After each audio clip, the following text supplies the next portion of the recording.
4 spot ya yang dari Kabupaten Ada Jombang 4, ini. Bapak. Ada Ada 4 4. spot. Iya. Baik, ya ini kebetulan di sini yang di tim ini dari tim panel ada Bapak Prof. Fazli Jalal, ada Pak Tulus Abadi, ada Ibu Neneng, saya sendiri dan nanti Ibu Profesor Siti Zuhro, eh, Pak Miftah, Pak Kadis, kita di sini ingin melakukan apa namanya pendalaman tapi melihat lapangan gitu ya. Jadi Ya, mungkin tidak presentasi lagi ya, iya Pak Dadan. sesi presentasinya Ya, siap, siap, siap. lebih pada langsung penjelasan-penjelasan yang menunjukkan apa namanya kondisi di lapangan gitu, dan kita hanya punya waktu 30 menit ini Siap. diberikan oleh panitia untuk Oke. mengelaborasi teman-teman di lapangan. Jadi mungkin Pak Kadis silahkan langsung melempar-lempar, misalkan oh silahkan dari spot 1, dari spot 2 menyampaikan ini sambil kita pertanyaannya sambil jalan. Nanti apa namanya dari tim Siap, panel siap. akan Dadan. mempertanyakan, mungkin akan memotong-motong ya ini apa Pak, ini gimana gitu. Mungkin seperti itu. Silakan dikasih pengantar dulu oleh Pak Kadis ya. Silakan Bapak. Oke. Terima kasih Pak Dadan. Bismillahirrahmanirrahim. Assalamualaikum warahmatullahi wabarakatuh. Waalaikumsalam warahmatullahi Yang wabarakatuh. saya hormati Bapak Ibu tim panelis dari Kemenpan RB, yang saya hormati Bapak Ibu semuanya yang hadir di sini. Sini ada beberapa banyak komunitas yang dari Kepuh. Langsung saja Pak, kami menceritakan Pak, di sini nanti ada 4 spot.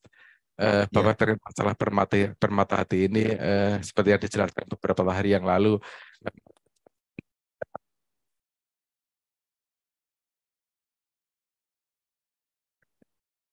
Mic-nya menghilang nih Pak Kadis. Halo, halo. Ya, udah. Ya, okay.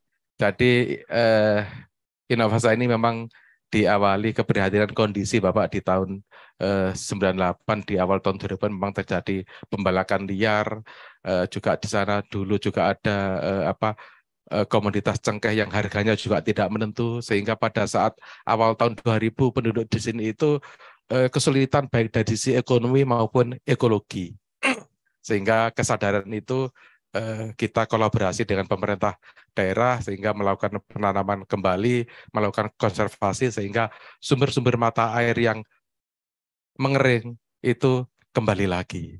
Ada tambahan penghasilan dari hasil hutan. Sekarang bahkan ada peningkatan berupa berbasis wisata, ekowisata, dan edwisata.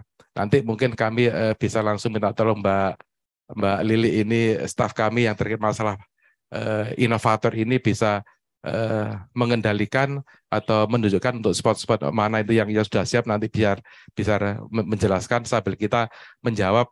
Siapa tahu ada pendalaman pertanyaan dari Bapak Ibu panelis. Prinsip Bapak Ibu, kami senang sekali Bapak Ibu panelis bisa melakukan fair lab hari ini. Walaupun secara virtual, kami berharap nanti kegiatan ini bisa bermanfaat, bisa Bapak Ibu bisa mendapatkan data-data yang baik faktual maupun aktual. Mungkin dari saya itu dulu Pak Dadan, nanti bisa dilanjut Bu Lili selaku inovator bisa menjelaskan dan termasuk membagi penjelasan masing-masing spot yang ada di kami. Silakan Bu Lili. Oh ya, silakan. Oke, terima kasih. Waalaikumsalam warahmatullahi wabarakatuh. Waalaikumsalam warahmatullahi wabarakatuh. Yang saya hormati Bapak Ibu tim penilai independen Kemenpan, kami di Ekowisata Wonosalam Permata Hati ini nanti ada 4 spot Bapak Ibu. Jadi spot 1 itu ada di kantor Kepuh. Ini merupakan pusat pendidikan konservasi hutan dan mata air. Yang di spot 2 nanti ada sumber mata air, yaitu sumber mata air Sumber Gintung. Yang ketiga nanti ada pantau burung rangkong badak, dan spot 4 nanti ada pemantauan biotilik di Sungai Mboro. Yang ada presenter 1 ini kami berada di kantor Kepuh. Jadi kantor Kepuh ini merupakan pusat pendidikan konservasi hutan dan mata air. Di pusat pendidikan konservasi hutan dan mata air ini, di kantor Kepuh ini, sudah dilengkapi dengan gazebo Bapak Ibu. Jadi kalau dilihat di belakang itu ada gazebonya, itu merupakan tempat untuk menerima pengunjung. Jadi di situ difungsikan sebagai tempat untuk rapat, bisa untuk pelatihan, bisa untuk diskusi terkait dengan konservasi mata air dan hutan. Jadi gazebo ini dengan kapasitas kurang lebih 40 orang. Yang kedua, di sini juga dilengkapi dengan display untuk produk ekowisata. Mungkin di sebelah kiri saya ini ada displaynya. Mungkin bisa di zoom Mas. Ini display untuk produk-produk ekowisata. Di sini ada madu dari Wonosalam, ada juga kopi Excelsa, ada keripik talas bening, dan ada juga kemiri, ada juga gadung. Ini produk-produk dari lokal masyarakat Wonosalam. Dan di sini juga ada dilengkapi dengan alat untuk mengupas dan merosting kopi. Jadi di sini pengunjung diajari untuk bagaimana sih dia bisa mengupas kopi, memetik kopi, mengupas sampai dengan merosting kopi. Nah, di sini ada mesinnya juga. Kalau dilihat ini mungkin bisa didekatkan. Ini ada ibu-ibu dari kelompok Kepo ini. Nah, ini menuangkan kopi di mesin roasting kopinya. Terus ada juga di sini aktivitas untuk memecah kemiri. Ini masih roasting kopinya, nggih, Bapak Ibu. Ini proses merosting kopinya.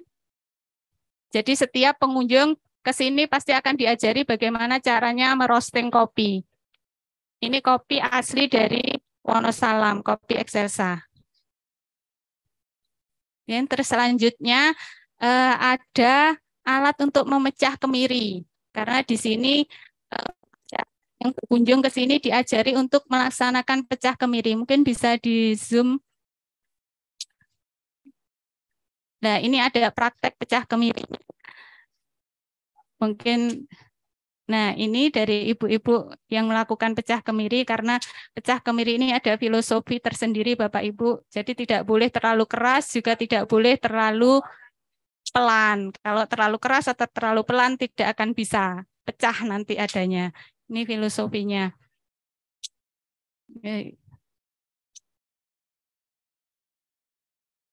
Nah, ini itu Bapak Ibu beberapa kelengkapan yang ada di Pusat Pendidikan Konservasi di kantor Kepo ini. Selanjutnya di sini juga ada Ketua KTH Kepo. Jadi Ketua KTH Kepo ini selaku panjang tangan dari kami di Dinas Lingkungan Hidup. Ini nanti kami mohon untuk testimoninya dari Ketua KTH Kepo, dan juga ada warga di sini yang rumahnya dijadikan untuk penginapan saat pengunjung datang ke sini. Saya berikan kesempatan kepada Ketua KTH Kepo, Pak Wagisan. Selanjutnya nanti langsung ke warga. Ya, silakan. Pak Dadan boleh tanya dulu, Pak Dadan? Oh ya, sambil menyelah ya Bu Neneng, silakan Bu Neneng, mungkin Ya. sambil nanti disambung ya.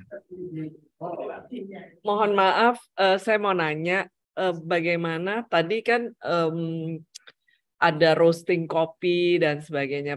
Pertanyaan saya, sudah banyak, berapa besar produksi kopi yang sudah dihasilkan dan dijual kemana selain kepada turis? Karena sayang ya Pak, kayaknya enak banget tuh kopinya Pak. Ya, mungkin. Ya, langsung sama ketua kelompok juga ya yang ini mengoperasionalkan. Silakan Pak. Ya, Assalamualaikum warahmatullahi wabarakatuh. Waalaikumsalam. Saya Ketua Kelompok Tani Hutan Kepo yang berada di Wonosalam. Wisata Permata Hati, perlindungan mata air dan hutan berbasis partisipasi ini kami bersama masyarakat, terutama di kawasan hutan ini merasa terangkat nilai ekonominya, karena dengan atau anggota kelompok itu bisa menjual madu hasil dari ternak ataupun dari hutan liar, ini per orang atau per tahun ini 3.250.000. Ini masalah madu. Kalau penjualan kopi ini per orang ini 7 juta per tahun. Artinya per orang, bukan per kelompok, nih Pak. penghasilan ekowisata pantau burung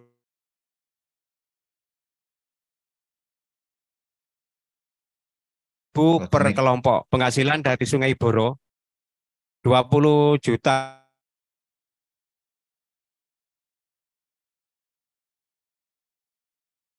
Wah, koneksinya agak terputus ini. Yang dari spot 1. Kelompok KTA Kepuin sering berkunjung untuk belajar bagaimana cara melestarikan alam sampai begitu indah seperti itu. Jadi kemarin itu didatangi dari Perancis, dari Nigeria, dari Yaman, dari Turki, juga dari Dubai, masih banyak yang lain. Ya. Halo Bapak, Ibu. Ada berapa kelompok ini Pak selain di Kepuh ini? Ada kelompok taninya, satu kelompok tani atau berapa kelompok tani? Yang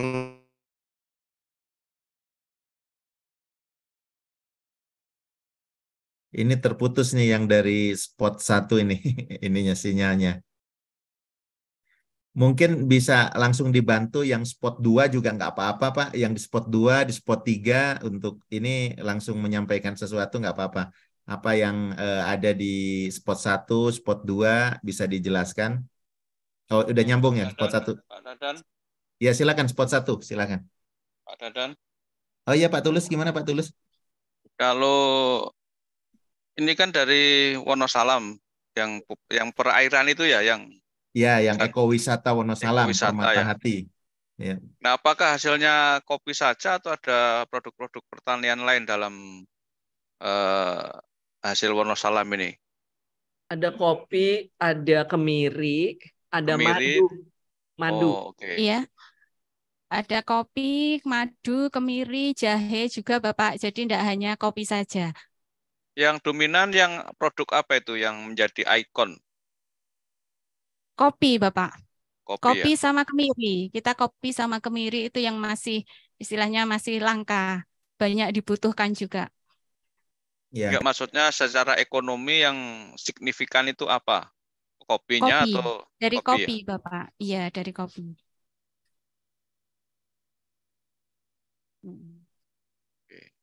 Ya. Tadi mungkin terputus ya jawaban Bapak, atas pertanyaan dari pertanyaan Bu Neneng gitu. Ini dipasarkannya ke kemana aja, ke siapa saja gitu. Tadi agak terputus jawabannya. Oh ya Pak Wagisan, bisa dijelaskan kopinya dijual kemana saja yang sudah pernah di ini. Selain pengunjung. Nah ini kalau selain pengunjung dari wisatawan itu juga ada yang membeli dari dosen UNER Surabaya itu dibawa ke Belanda sono. Jadi juga ada pembeli stok besar yang datang sendiri ke kelompok kami untuk membeli kopi yang mutu, juga diekspor ke luar negeri katanya. Seperti itu. Jadi masalah jualan kopi di sini tidak ada kesulitan. Setiap waktu apapun itu masih ada kopi kalau di sini. Oh, berarti bukan memasarkan sendiri ya, tapi resellernya datang gitu ya, yang mereka yang mau mengekspor, mau apa gitu, datang ngambil dari kelompok Kepuh ini mungkin Pak ya gitu ya.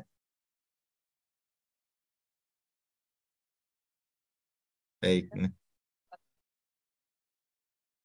Ibu silakan kalau mau dilanjutkan ke tadi ya testimoni dari setelah dari kelompok ke siapa? Testimoni dari warga yang rumahnya biasanya dijadikan penginapan Bapak. Monggo, Buan. Assalamualaikum warahmatullahi wabarakatuh. Saya Ibu Anti, mewakili teman-teman warga Dusun Wonosalam. Dengan adanya ekowisata ini, kami sangat diuntungkan sekali. Karena rumah kami bisa dijadikan homestay. Dan untuk para pengunjung, untuk 1 kali pengunjung itu, rumah kami bisa dijadikan ditempati 2 sampai 4 pengunjung. Nah, 1 pengunjungnya itu tarifnya itu untuk tidurnya 50.000, Dan untuk konsumsinya per sekali makan itu 20.000. Jadi penghasilan kami itu 70.000 per orang. Kalau rumah kami sampai dipakai 4 orang itu hasilnya bisa 280.000. Jadi untuk sekali kunjungan, 1 tahun kunjungan itu kami bisa menghasilkan itu sampai 11.200.000 itu untuk 1 tahunnya itu.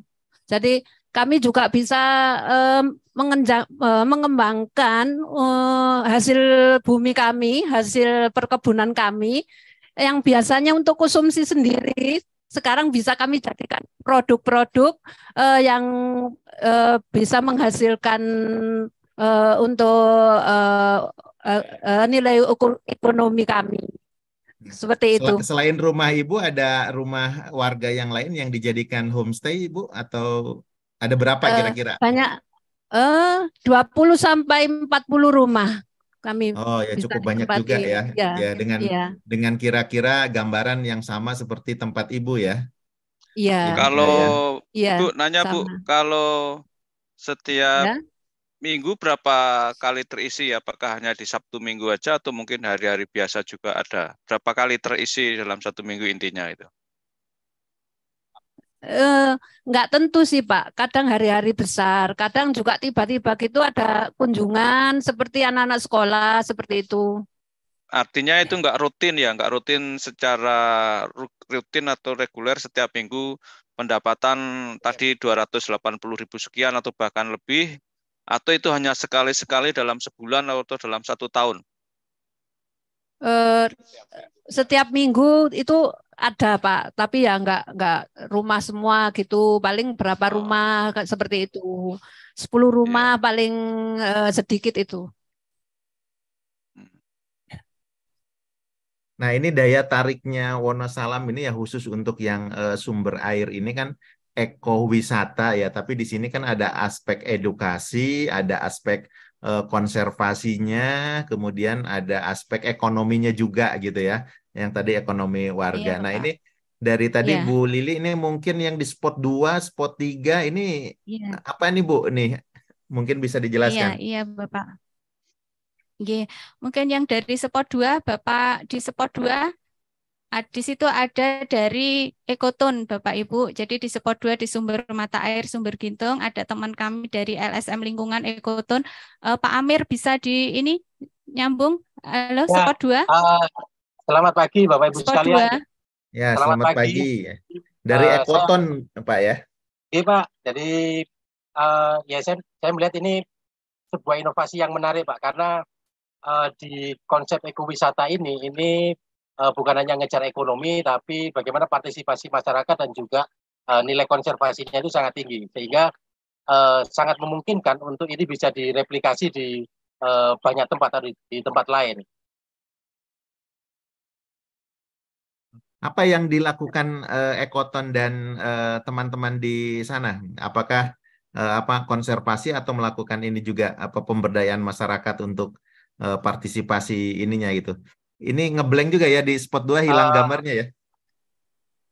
Iya, kami ini di mata air ini memang. Jadi di lembah di mata air Sumber Gintung namanya Pak. Dan mata air ini memang dimanfaatkan oleh 2 dusun di mata air ini. Jadi kalau kami kan di Ekoton ini kan berkolaborasi Pak dengan teman-teman di pemerintah Kabupaten Jombang dan Dinas Lingkungan Hidup ini. Jadi kalau ya kami kan memang kerjaan kami kan sebagian memang untuk konsen di isu Sungai Brantas, dan hampir semua mata air yang ada di Wonosalam ini semuanya akan masuk ke Kali Brantas dan membantu memulihkan. Jadi wisata ini kita mendorong juga bagaimana orang-orang kota itu datang ke hulu untuk memberikan apresiasi buat teman-teman yang sudah mengembangkan wisata ini. Jadi dengan datang, dengan makan, dengan menginap, dan dengan berwisata itu akan memberikan apresiasi yang luar biasa bagi masyarakat yang sudah menjaga hutan dan mata airnya. Dan ini wisata yang kalau kami melihat ini adalah sustainable livelihood gitu Pak. Jadi ada keberlanjutan dalam sumber penghidupan. Dan wisata ini saya melihat juga ini wisata yang berbasis riset atau riset partisipatori. Jadi orang bukan hanya berkunjung ke mata air, orang bukan hanya diajak untuk makan-makan, lihat view, tapi orang diajak untuk berinteraksi. Bagaimana sih cara mengukur kualitas air, bagaimana kemudian mengukur debit air, dan bagaimana menanam, bagaimana menjaga hutan.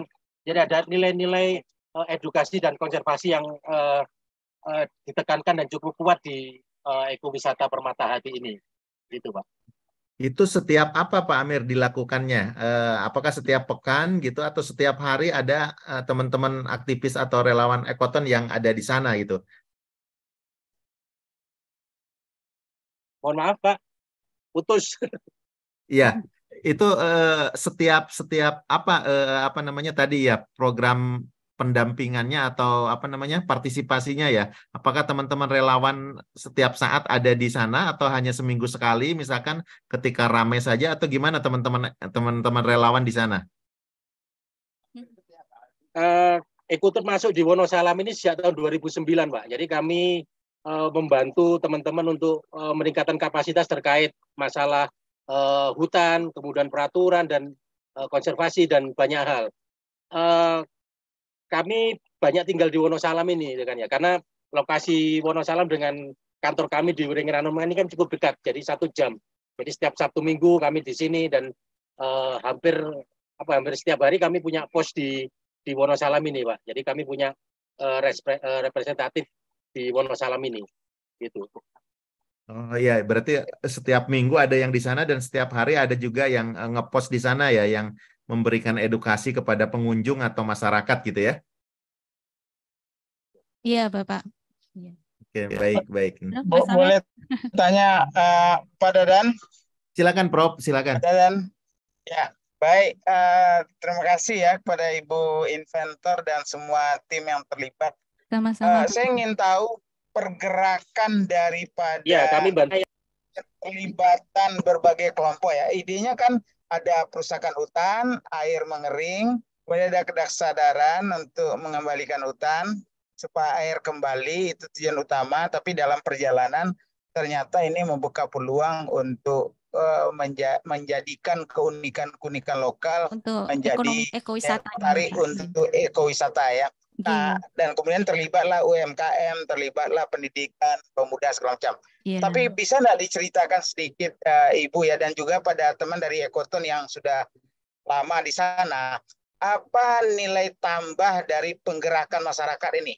Walaupun ini sebuah dusun atau sebuah kelurahan, mungkin apa desa mungkin ya dengan dusun-dusun ya, tapi seberapa masif keterlibatan dari berbagai kelompok tadi untuk menjadikan gerakan ini betul-betul menjadi gerakan bersama sehingga unsur ekonya ada, ekonominya juga ada, tapi juga pendidikan dan pelestarian lingkungannya juga ada. Gimana Ibu dan juga teman dari Ekoton? Barangkali Mas Amir? Iya, satu contoh gini Pak, jadi ada beberapa teman yang gabung di KTH ini, dulunya mereka ini tukang nyari burung. Yang ditawarkan itu teman-teman bikin wisata yang ada di spot birdwatching. Jadi nanti mungkin teman-teman bisa cerita. Jadi dulunya mereka nyari burung, kemudian sekarang dia dilibatkan untuk menjadi pemandunya. Jadi cerita tentang keragaman burung, ada 125 jenis burung di Wonosalam, itu melibatkan teman-teman yang cukup paham karena dulu mereka pekerjaannya memang cari burung. Ada juga beberapa teman-teman yang dulu memang masih tergantung dengan hutan, mengambil kayunya gitu Pak. Jadi illegal logging itu. Nah, kemudian sekarang beralih menjadi mereka membantu menjadi pemandunya dan mau terlibat dalam hal konservasi. Itu hal-hal kecil dalam konteks ini Pak, dalam konteks presentasi keluarga yang akhirnya terlibat dan menjadikan gerakannya sebagai bagian dari penghasilan keluarga. Itu berapa Pak? Berapa persen dari total keluarga atau berapa orang jumlahnya kira-kira? Kalau di satu dusun ini itu ada kurang lebih 100 kepala keluarga. Yang terlibat di KTH ini ada sekitar 40 Pak anggotanya Pak. 40 dari 100 ya? Itu di KTH aja. Di tempat lain bagaimana Ibu? Yang kopi, yang segala macam? Kalau kopinya ini kita melibatkan 40 anggota KTH ini Bapak. Kebetulan ya, jadi dari aktif, lokasi yang sama ya, kopi ini. Iya, jadi aktif 40 ini yang mereka yang ini memproduksi kopinya. Dan kebetulan yang lain semuanya yang ya. menjadi pemandu atau tadi rumah-rumah yang bisa menjadi penginapan Homestay, itu ya. berapa jumlah totalnya, Bu? Keluarga-keluarga yang terlibat. Keluarga yang terlibat sekitar 40 kakak ya Pak ya. 40 kakak Pak. Kakak mereka terlibat, terus pengaruh juga di luar dari anggota KTH Kepuh. Jadi kalau di total mungkin sekitar 80 kakak yang terlibat. Sampai ya Pak ya, 80. Iya. Dari satu dusun Kepuh tambah dusun berapa dusun lagi? Berapa dusun lagi yang ikut? Yang ada imbasannya? Gimana Bapak? Tadi kan di dusun Kepuh, tadi kan di KTH kan 40. Iya kan, 40 keluarga. 40, iya. Tapi ada imbasannya ke keluarga yang lain jadi 80. Keluarga yang lain, iya. Ya, itu di dalam satu dusun atau sudah melebar ke dusun-dusun yang lain? Dalam satu dusun. Karena satu dusun ini kita 100 kakak, sekitar 100 kakak, Bapak. Jadi artinya ini tapi yang terlibat satu dusun masih sekitar 80 kakak. Iya, iya. Artinya 80% yang terlibat langsung keluarga, dalam ekowisata ini yang biasanya rumahnya dipakai kalau pas kunjungan terlalu banyak kan butuh rumah yang banyak juga. Oke, jadi berarti 80% dari total keluarga di dusun ini itu terlibat dalam berbagai upaya ya. Nah, apa artinya kepada dusun-dusun lain, Bu? Seberapa banyak orang melihat potensi ini untuk ditularkan ke dusun lain, baik dari pemerintah kecamatan maupun kabupaten? Bisa direplikasi di tempat lain, Bapak. Contohnya ini di sekitar dusun kami ada di Desa Carangwulung. Itu juga sudah mereplikasi dari kondisi di sini. Kalau di sana ada sumber mata air Bosini. Itu mereplikasi dari kondisi kita yang ada di sini. Dan sekarang di sana juga sudah mulai ramai juga kunjungan. Ya, di Desa Jarak juga ada yang terdekat dulu yang ini replikasi yang bisa kami tampilkan, Bapak Ibu. Okay. Jadi apakah metode deforestasi tadi ya, mengembalikan hutan tadi untuk menyelamatkan sumber air, ataukah ekowisatanya atau kombinasi? Mana yang paling mungkin direplikasi di banyak tempat, Bu? Kombinasi, Bapak, karena di Wonosalam ini kondisi geologi struktur tanahnya hampir sama. Jadi kondisi awalnya mereka juga sama, banyak ada illegal logging juga, makanya mereka mereplikasi dari sini untuk mengadakan konservasi. Dari konservasi mereka juga sudah mengembangkan ke eduwisatanya juga dengan pendidikan terkait mata air juga. Oke, terima kasih Bu. Terima kasih Pak dari Ekoton. Ya, di spot 3 Bapak mungkin dari teman-teman di spot 3 ini sudah siap yang spot 3. Halo Pak Muklas dari MA Faser ini Bapak yang ada di spot 3 dari siap, Lembaga Pendidikan. Ya, monggo Pak Muklas bisa dijelaskan ke tim penilai independen. Monggo. Siap. Assalamualaikum warahmatullahi wabarakatuh. Kami dari Madrasah Aliyah Faser, kebetulan lokasi kami dengan sekolahan sekitar 3 km. Jadi tempat di ekowisata Permata Hati ini selaras dengan apa yang kita inginkan di pendidikan kami.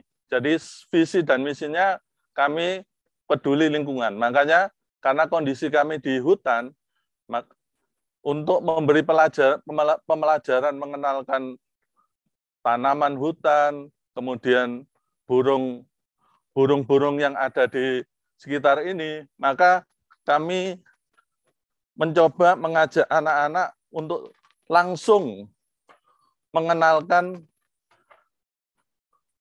jenis burung yang ada di sini ataupun tanaman hutan yang ada di sini. Ini kebetulan kami posisi di tempat pemantauan burung rangkok. Jadi hari ini kami baru saja menemukan elang bido yang kebetulan lewat di depan kita. Kemudian ada burung-burung kicauan lainnya. Mungkin itu yang bisa kami laporkan. kasih, Pak Aktivitas di Muklas. tempat Jadi pemantauan aktivitas ini apa aja Pak? Selain itu tadi. Selain pantau burung, Pak Muklas bisa aktivitas di jelaskan sini biasanya aktivitasnya. kita melakukan pemantauan burung dan mengenalkan jenis tanaman-tanaman hutan yang ada di sekitar pemantauan ini. Ada kemiri, kemudian ada tanaman sopsi itu yang biasanya buahnya disukai oleh burung rangkok. Itu yang sering ada di sini. Kemudian ada beberapa jenis tanaman, jenis beringin yang disukai oleh burung-burung kecil.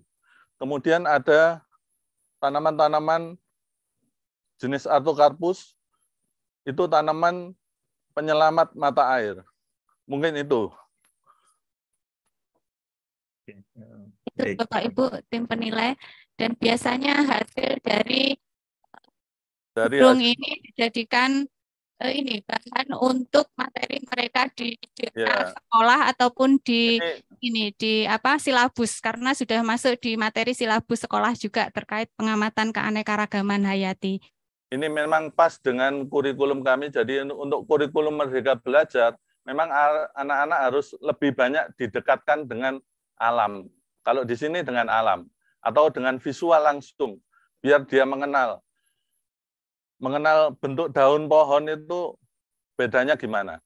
Itu juga serangganya bagaimana, burungnya bagaimana, juga apa manfaat tanaman-tanaman itu. Ya, baik. Terima kasih ya Ibu Lili, Pak Kadis, ini waktunya yang sudah spot 4 Bapak, spot 4 ngapunten, spot 4-nya sinyalnya enggak masuk kayaknya. Sebenarnya di spot 4 ini ada satu lagi Sungai Mboro. Di situ biasanya aktivitas anak-anak sekolah untuk pemantauan biotilik, pemantauan kualitas air secara biologi. Nah, ini tadi sebenarnya mau praktek juga, tapi sinyalnya kok enggak nyambung dari tadi. Ya, baik, nggak apa-apa. Jadi kita sudah dapat gambaran ya sebetulnya ya dari ekowisata Wonosalam ini ada aspek wisatanya, ada aspek ekonominya, ada aspek konservasinya, dan juga ada aspek edukasinya ya yang memang diperlihatkan tadi ya. Dan memang masyarakat di sana mendapatkan manfaat dari program ini ya.